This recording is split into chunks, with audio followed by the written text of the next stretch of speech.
매일 성경과 함께하는 오늘의 큐티 시간입니다.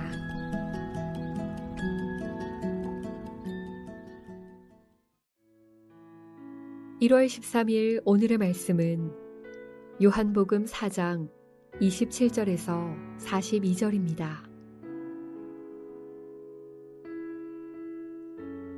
이때 제자들이 돌아와서 예수께서 여자와 말씀하시는 것을 이상히 여겼으나 무엇을 구하시나이까? 어찌하여 그와 말씀하시나이까? 묻는 자가 없더라. 여자가 물동이를 버려두고 동네로 들어가서 사람들에게 이르되 내가 행한 모든 일을 내게 말한 사람을 와서 보라. 이는 그리스도가 아니냐 하니 그들이 동네에서 나와 예수께로 오더라. 그 사이에 제자들이 청하여 이르되 랍비여 잡수소서. 이르시되 내게는 너희가 알지 못하는 먹을 양식이 있느니라. 제자들이 서로 말하되 누가 잡수실 것을 갖다 드렸는가 하니 예수께서 이르시되 나의 양식은 나를 보내신 이의 뜻을 행하며 그의 일을 온전히 이루는 이것이니라. 너희는 넉 달이 지나야 추수할 때가 이르겠다 하지 아니하느냐. 그러나 나는 너희에게 이르노니 너희 눈을 들어 밭을 보라. 희어져 추수하게 되었도다. 거두는 자가 이미 삭도 받고 영생에 이르는 열매를 모으나니 이는 뿌리는 자와 거두는 자가 함께 즐거워하게 하려 함이라. 그런즉 한 사람이 심고 다른 사람이 거둔다 하는 말이 옳도다.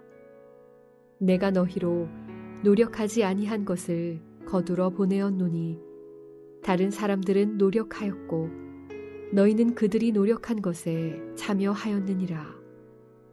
여자의 말이 내가 행한 모든 것을 그가 내게 말하였다 증언하므로 그 동네 중에 많은 사마리아인이 예수를 믿는지라.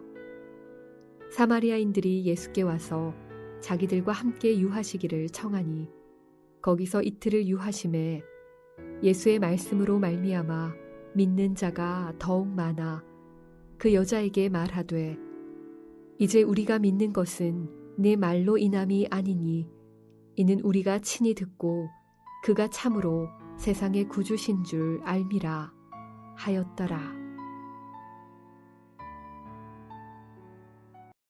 요한복음 4장 27절에서 42절 말씀을 함께 묵상하겠습니다. 제자들은 유대인이 상종하지 않는 사마리아 여인과 대화를 나눈 예수님의 행동을 이해할 수가 없었습니다. 하지만 어느 제자도 예수님이 지금 여기서 무엇을 하고 있는지, 왜 여인과 대화를 나누는지 묻지 못합니다.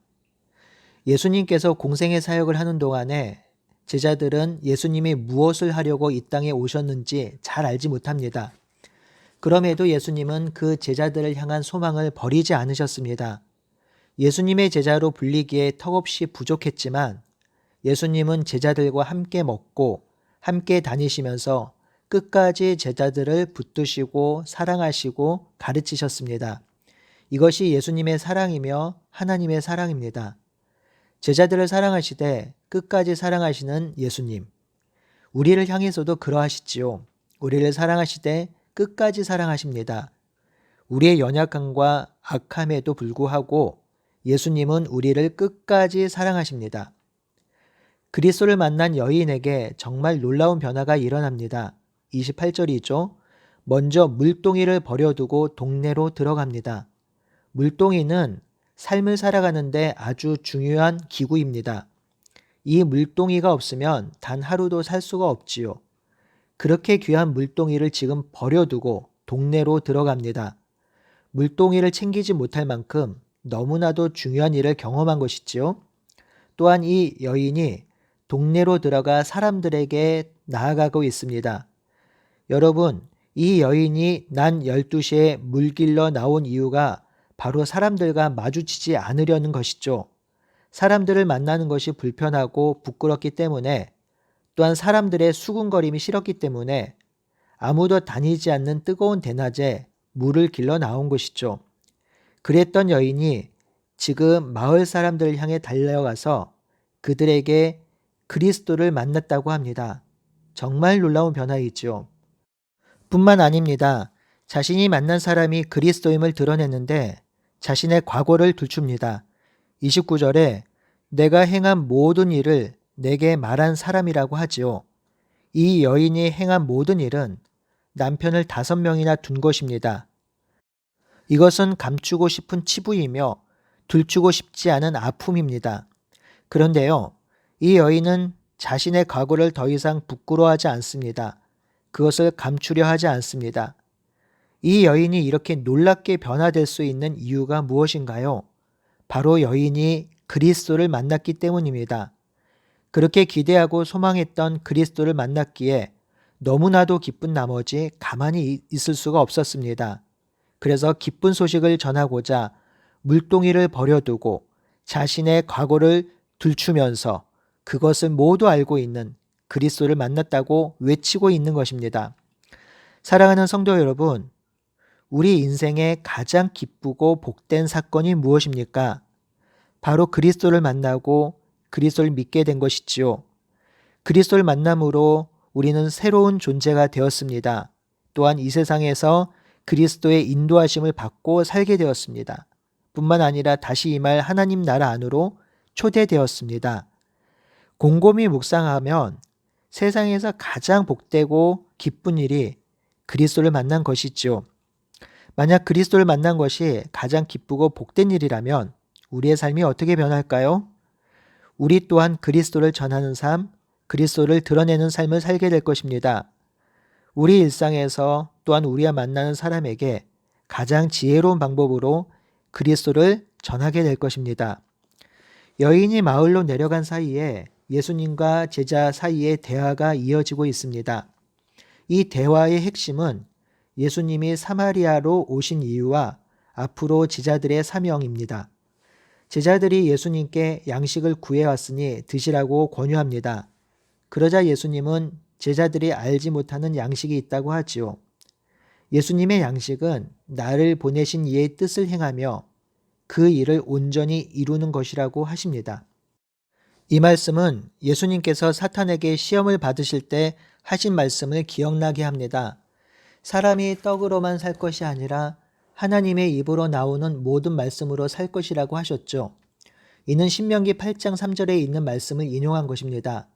예수님의 양식은 하나님의 뜻을 이루는 것이라고 합니다. 이 예수님의 양식은 두 가지 의미가 있죠. 첫 번째는 하나님 백성의 우선순위입니다. 예수님은 하나님의 나라와 의를 구하면 양식을 주신다고 하셨습니다. 그러니 하나님의 뜻을 먼저 행하는 것, 그것이 우선이라는 것이죠. 또 하나는 소명에 관한 말씀입니다. 예수님이 이 땅에 오신 목적은 하나님의 뜻을 이루기 위함이며 그 뜻을 성취하기 위해서 이 땅에 오셨다는 것입니다. 예수님의 양식이 바로 이것입니다. 이 하나님의 뜻을 이루고 온전히 행하는 것은 구체적으로 35절에서 38절에 기록되어 있습니다. 35절에 눈을 들어 밭을 보라 희어져 추수할 때가 되었다고 하지요. 예수님은 이전에 씨를 뿌린 자들이 있다고 합니다. 이전에 씨를 뿌린 자들은 구약의 선지자들로서 이미 하나님의 말씀을 전했던 자들입니다. 이제 그 씨가 싹이 나서 추수할 때가 된 것이죠. 예수님은 그 뿌려놓은 씨의 열매를 거두는 분입니다. 그러니 사마리아에 들어온 이유도 열매를 거두려고 들어오신 것입니다. 하지만 예수님만이 추수하는 것은 아닙니다. 제자들에게도 사명을 알려주십니다. 37절입니다. 한 사람이 심고 다른 사람이 거둔다 하는 말이 옳다고 하셨지요. 여기서 심는 자는 예수님과 이전의 선지자들이고요. 다른 사람이 거둔다고 할 때 다른 사람은 바로 제자들과 훗날 제자들의 또 다른 제자들이 될 것입니다. 38절도 같은 맥락입니다. 이전에 선지자와 예수님이 씨 뿌린 일을 했으니 비록 제자들이 씨를 뿌리는 수고는 하지 않았으나 그 씨를 뿌리는 노력에 참여하여 열매를 거두게 될 것이라는 말이지요. 성경에서는 추수가 종말의 때를 상징하기도 하지만 동시에 선교의 상징이기도 합니다. 이 선교는 하나님께서 이 세상을 사랑하셔서 구원하고 회복하는 하나님의 역사이지요. 하나님께서는 죄로 인해 사망으로 달려가는 사람들을 여전히 사랑하시고 돌아오길 바라십니다. 그래서 많은 선지자를 보내셨고 예수님을 통해서 그 씨가 자라게 하셨습니다. 이제 그 씨가 자랐습니다. 추수할 때가 되었습니다. 성도 여러분, 믿음의 눈을 들어서 세상을 보십시오. 우리가 거두어야 할 추수할 곡식이 펼쳐져 있습니다. 그러니 우리는 사람들을 하나님의 나라로 영생으로 초대하는 일에 전심을 다하고 전력을 기울여야 합니다. 동네로 간 여인이 내게 행한 모든 것을 그가 다 알고 있다고 전하자 많은 사마리아 사람들이 예수님을 믿었습니다. 그리고 나서 사마리아 사람들이 예수님을 자기들과 함께 있기를 간청합니다. 이 간청에 예수님은 이틀을 더 사마리아에 머무르십니다. 예수님과 함께 있는 사마리아인들이 예수님의 말씀으로 믿는 자가 더욱 많아졌습니다. 그리고 놀라운 고백을 하지요. 이제 믿는 것은 여자의 말 때문이 아니라 예수님의 말씀을 직접 들었고 예수님이 참으로 세상의 구주임을 알게 되었다고 합니다. 이 사마리아인의 구원 사건은 너무나도 중요한 가르침을 제공해 줍니다. 하나님의 구원하심에 유대인과 사마리아인의 구분이나 차별이 없다는 것이죠. 또 하나는 예수님의 정체성을 정확히 드러내고 있습니다. 42절에 예수님은 세상의 구주입니다. 이는 예수님이 온 세상을 구원하고 주인 되시는 분이란 뜻인데요. 이 고백을 사마리아인들이 했다라는 것입니다. 예수님이 이 땅에 오심으로 새로운 시대가 시작되었습니다. 예수님을 주로 고백하는 자는 구원을 얻는 시대가 되었습니다. 이 구원에는 차별이 없습니다. 인종과 성별과 능력에 차별이 없습니다. 이 구원받은 성도들은 영이신 하나님을 세상 어디에서나 영과 진리로 예배할 수 있습니다. 그 예배는 우리의 삶의 본질이며 삶의 이유입니다. 이 예배는 우리의 목마름과 갈급함을 해결해 줍니다. 우리는 이 역사의 증인이며 이 복음을 전달하는 소명을 가진 자들입니다. 그러니 죄로 인해 신음하고 고통받는 자들에게 우리 주 예수 그리스도의 복음을 전하며 하루하루 살아가는 우리 모두가 되기를 바라고 소원합니다. 아멘.